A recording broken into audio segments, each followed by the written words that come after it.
السلام علیکم ورحمۃ اللہ وبرکاتہ۔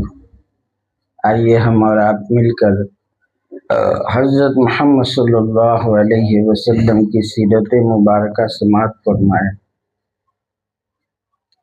سب سے پہلا مدرسہ مدینہ طیبہ میں۔ مدینہ پہنچ کر اوس و خزرج کے ذمہ دار لوگوں نے حضرت صلی اللہ علیہ وسلم کو خط لکھا۔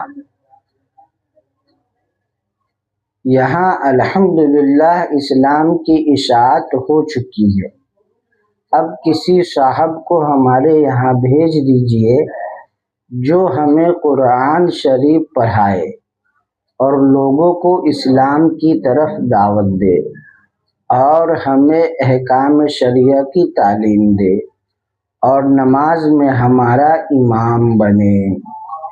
آپ صلی اللہ علیہ وسلم نے مصعب بن عمیر رضی اللہ عنہ کو تعلیم قرآن کے لیے بھیج دیا اور اسلام میں سب سے پہلے مدرسہ کی بنیاد مدینہ طیبہ میں پڑ گئی۔ سیرت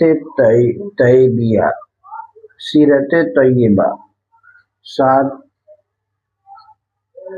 403 جلد 1۔ آئندہ سال حج کے ایام میں مدینہ طیبہ سے ایک بڑا قافلہ مکہ معظمہ پہنچا۔ آئندہ سال حج کے دنوں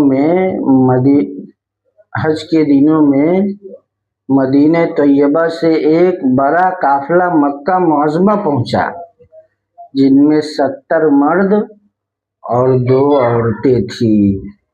نبی کریم صلی اللہ علیہ وسلم نے ان کا استقبال کیا اور ان سے عقبہ کے پاس رات کو ملنے کا وعدہ فرمایا۔ وعدہ آدھی رات کے وقت سب لوگ جمع ہو گئے۔ وعدہ نصف رات کے وقت سب لوگ جمع ہو گئے۔ حضرت صلی اللہ علیہ وسلم کے ساتھ آپ صلی اللہ علیہ وسلم کے چچا عباس رضی اللہ عنہ بھی تشریف لائے، اگرچہ حضرت عباس رضی اللہ عنہ اس وقت تک مسلمان نہ ہوئے تھے۔ جب سب جمع ہو گئے تو حضرت عباس رضی اللہ عنہ نے ان سے خطاب کر کے فرمایا کہ یہ میرا بھتیجا نبی کریم صلی اللہ